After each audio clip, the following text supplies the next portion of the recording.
에크모 과정에서 가스 익스체인지와 관련된 이제 컴플리케이션에 대해서 말씀을 드리고 있는데, 이 옥시네이터 페일리어와 이제 웻 멤브레인에 대해서 설명을 드리려고 합니다.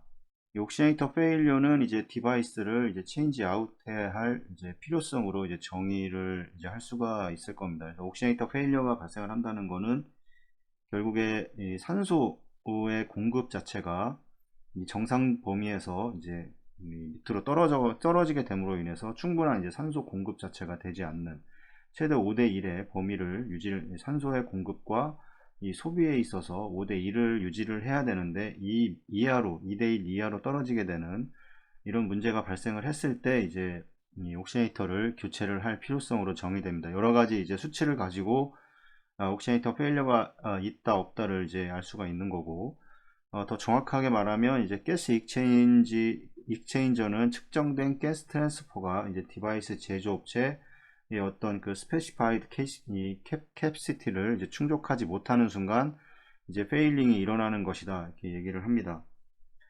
이게 보시면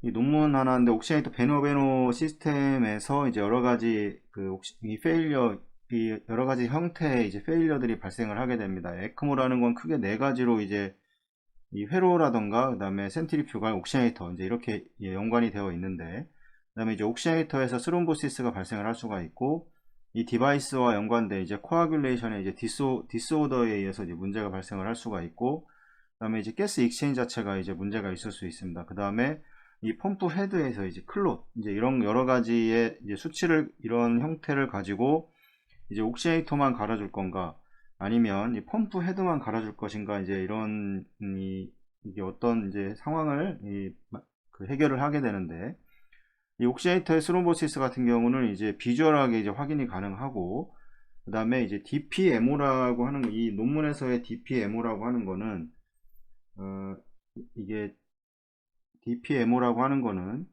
이 디퍼렌셜입니다. 이제 그 트랜스 멤브레인에 옥시네이터가 있으면 블러드 인과 블러드 아웃에서의 이제 이 압력의 차이, 트랜스 이제 멤브레인의 이 프레셔 드랍을 이제 나타내는 건데, 프레셔 드랍이 이제 점점 이제 증가를 하면 할수록 이제 문제가 발생을 하는 겁니다. 그래서 이 DPMO는 그렇게 설명을 이제 이해를 하시면 되고, 눈으로도 확인이 가능합니다. 그 다음에 이 블러드 플로우의 옥시네이터와 블러드 DPMO에 대한 이 차이를 보는 거고, 그 다음에 D다이머가 이제 어떤 형태를 띠고 있는지, 그 다음에 플래틀리트가 이게 감소를 하는지, 이런 형태에 따라서 이제 옥시네이터 페일러가 발생을 했다고 판단을 할 수가 있고, 그 다음에 이제 디바이스와 관련된 이제 코아뷸레이션의 디스오더는 이제 이 피브리노겐으로 이제 확인을 합니다.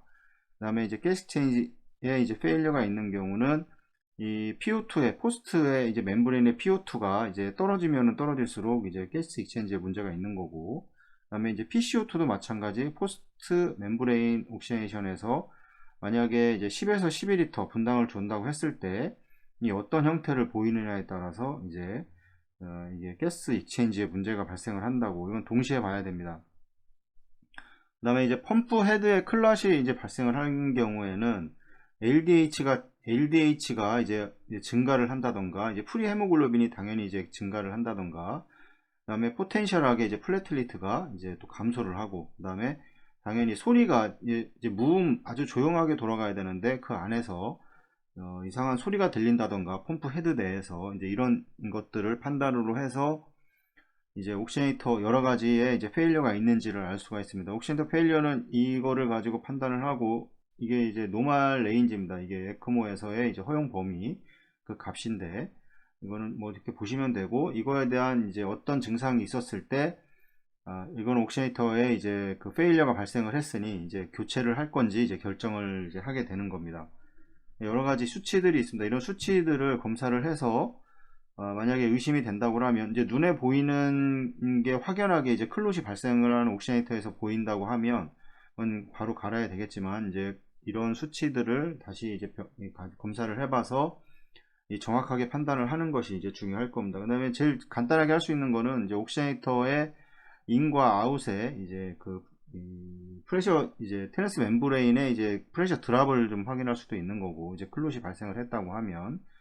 그 다음에 이 가스 O2와 이제 O2의 차이를, 인과 아웃의 O2의 차이를 확인을 하고, CO2의 경우에는 CO2와 여기 차이가 좀 많이 나야 되는데 차이가 거의 이제 비슷하게 난다거나 이런 경우에는 이제 옥시네이트의 펑션이 이제 떨어졌다고 이제 확인을 이제 할 수가 있습니다. 그래서 여기 보면 이 여러 가지 이 장비들을 통해서 265명, 이 논문에서도 265명을 확인을 한 건데, 뭐 PLS, 그 다음에 카디오 헬프, 그 다음에 뭐 하이라이트, 뭐 여러 가지가 있습니다. 그래서 이 두 개는 같은 회사입니다. 그래서 이거는 지금 가장 요즘 많이 이제 점점 사용량의 추세가 늘고 있는 이 카디오 헬프라던가, 이제 지금 뭐 전 세계적으로 아마 PLS를 가장 많이 사용을 할 겁니다. 이 에크모에 관련돼서. 카디오 헬프는 점점 증가를 하는 이 추세고, 이제 그거에 대한 이제 여러 가지 문제가 발생을 했는데, 그 발생한 거에 대한 비율을 봤을 때 이 두 개는 뭐 워낙에 사용량이 많기 때문에 가장 많이 발생을 할 겁니다. 그래서 뭐 어큐트하게 익체인지한 게 뭐 그게 45케이스에서 37케이스고, 그다음 메카니컬 페일리어가 있었던 게 이제 10개에서 8개가 발생을 했고, 뭐 캐놀라 관련돼서는 뭐 크게 이제 큰 문제는 없었던 것 같고, 이제 펌프, 이제 그 다음에 멤브레인 옥시네이터, 이런 식의 이제 교체가 발생을 했고, 이제 어큐트하게 이제 클럽 포메이션이 생긴 경우도 이제 이런 식으로 여러 가지 펌프 헤드와 그 다음에 이제 멤브레인에 관련돼서 이제 여러 가지가 있습니다. 그래서 이런 것들을 수치를 통해서 이제 이 PLS라던가 이제 카디오 헬프 사용되고 있는 거는 이제 이런 식의 어떤 형태 이 고장이 있었고, 논문을 정확하게 보시면 이제 이런 것들이 다 설명이 되어 있습니다. 이런 거를 확인을 해서 이제 이런 수치들을 확인을 해서 이제 옥시네이터가 페일리어가 있는지, 아니면 이 디바이스 이제 펌프 헤드에 문제가 있는지를 확인을 해서 이 전체를 갈아줘야 될 것인지, 아니면 뭐 대부분은 이게 PLS를 가장 많이 사용을 하고, 뭐 EBS도 있지만 가장 많이 사용하기 때문에 이게 일체형으로 거의 대부분 되어 있기 때문에 대부분은 이제 한꺼번에 다 갈게 될 겁니다. 그래서 이런 부분에 대한 이제 교체도 이제 그 각 센터마다 어느 정도의 프로토콜을 이제 가지고 있어야 될 겁니다.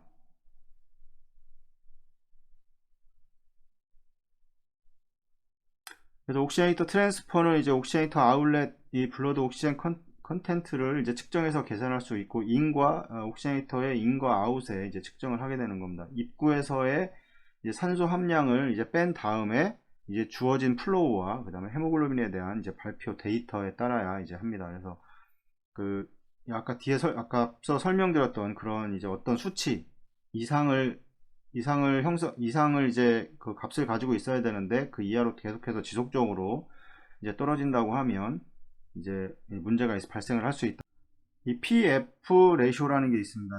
이 PO2와 이 환자의 PO2와 그 다음에 이제 FiO2의 이제 비율이 1 이하가 될 경우에는 이제 옥시네이터 펑션이 잘 안 된다고 이제 얘기를 해서 이제 교체를 해야 된다고 하는 이런 수치도 이제 얘기를 할 수가 있고, 옥시네이터 멤브레인은 이제 가스와 이제 블러드 사이에 이제 이 템퍼처 디퍼런스가 존재하고, 이 멤브레인의 CO2 투과성이 떨어지기 때문에 이제 옥시네이터 내부에 이제 공기 응축을 통해 이 웨팅이 될 수가 있습니다. 그래서 이 웨팅이 된다는 거는 멤브레인 파이버가